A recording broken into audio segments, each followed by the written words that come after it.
apa-apa. Jadi untuk hari ini pelayanan kesehatan di Puskesmas Kota untuk sementara kami tutup dalam waktu yang saya tentukan sampai pada waktu yang saya tentukan. Mengingat ada beberapa nakes kami yang terpapar atau terkonfirmasi positif, dan tentunya kita harus melakukan tracing dan tracking untuk teman-teman nakes yang lain dan keluarga yang kontak erat dengan beberapa orang yang terpapar. Seperti itu. Kedepannya apa yang akan dilakukan ini, Dok?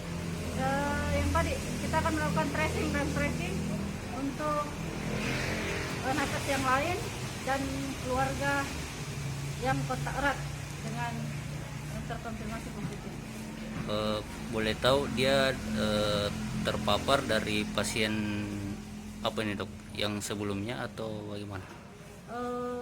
Katanya yang sama yang orang meninggal, Dok. Iya, kemungkinan besar terpapar yang meninggal kemarin karena sempat dirawat di Puskesmas Kota selama 2 hari.